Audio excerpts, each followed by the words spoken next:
It all began on a particular night when a certain woman, accompanied by a certain child, came to the Duncton shelter seeking refuge. However, the owner refuses to take them in, making excuses that they already have more than enough lives to care for. That's when the woman bribes the bastard with a silver coin, which is more than enough for this greedy scumbag to make an exception. Once they're inside, he shows them the room they're supposed to stay in. Since it's already the dead of night, he decides to go over the shelter rules and responsibility fees tomorrow. After saying that much, the man leaves. The woman, her name is Helen, helps the kid sit on the bed, and for some reason, she feels sorrowful for this poor soul who has to go through so much at such a tender age.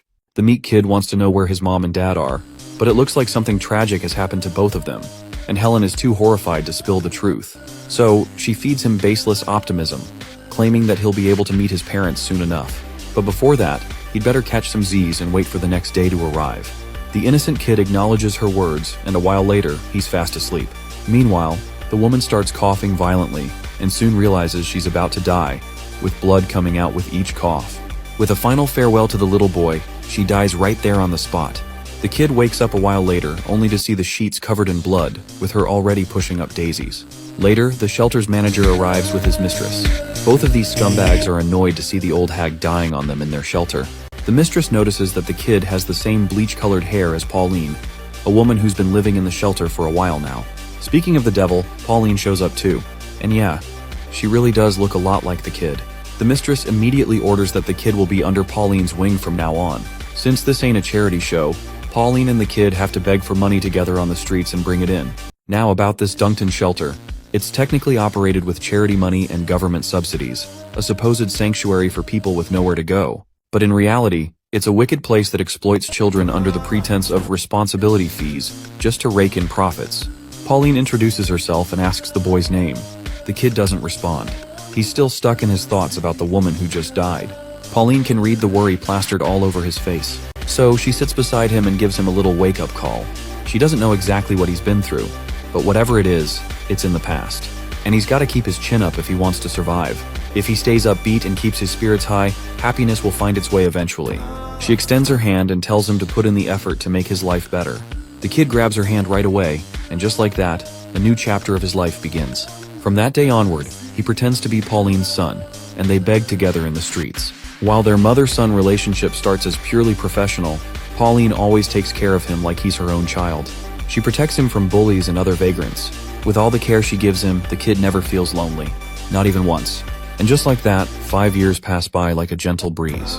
Now, the boy is 8 years old. His name, by the way, is Rowan. As they sit together one evening, they appreciate each other for all the hard work they've put in over the years. That morning, Rowan ended up catching a rumor that she will be leaving soon, and he wanted to discuss it. Pauline doesn't look too thrilled while confirming it's true. Apparently, she's been offered a job as a maid at some noble's house. Rowan is genuinely happy for her. He believes she'll crush it as a maid. Pauline teases him for worrying too much, especially when he's got enough on his plate already. The kid, meanwhile, is truly grateful for everything she's done for him over the last 5 years. When Helen left him alone in this world, or when the shelter kids bullied him, or when vagrants picked fights, it was Pauline who was always there, always had his back. Tears start to fall before he even realizes it. Even though he should be happy for her, the thought of her leaving is tearing him apart inside. First, it was his parents, and then Helen. And now it's Pauline who is about to leave him alone. Everyone leaves eventually, and the idea of being left behind again just eats at him. Pauline quickly snaps him out of his grief. She reminds him that just because someone isn't physically next to him, doesn't mean he is all alone. He's only truly alone when his heart is empty. If he holds on to those who've left and takes a good look inside, he'll see just how much they loved and cared for him. So whenever loneliness creeps in, she says, he just needs to close his eyes and feel his heart, because she'll always be right there by his side. Days fade, the sun goes away, and another night arrives. While standing in the thick of the woods, Rowan recalls Pauline's parting words. Feeling alone, he closes his eyes, puts his hand over his chest, and tries to open the eyes of his heart, just so he can feel those who matter to him. As soon as he does, mana begins to swirl around him. Even with his eyes closed, he can see through everything, as if the entire world is visible to him. Not only the world, but he can also feel his parents, Helen, and Pauline. Every person he cherishes feels closer to his heart. Years fly by since Pauline left the shelter. She hasn't contacted Rowan once all this time, which leads him to believe that she's still busy adjusting to her new life. All he can do right now is pray for her well-being. Meanwhile, he has been begging alone, just like the other kids.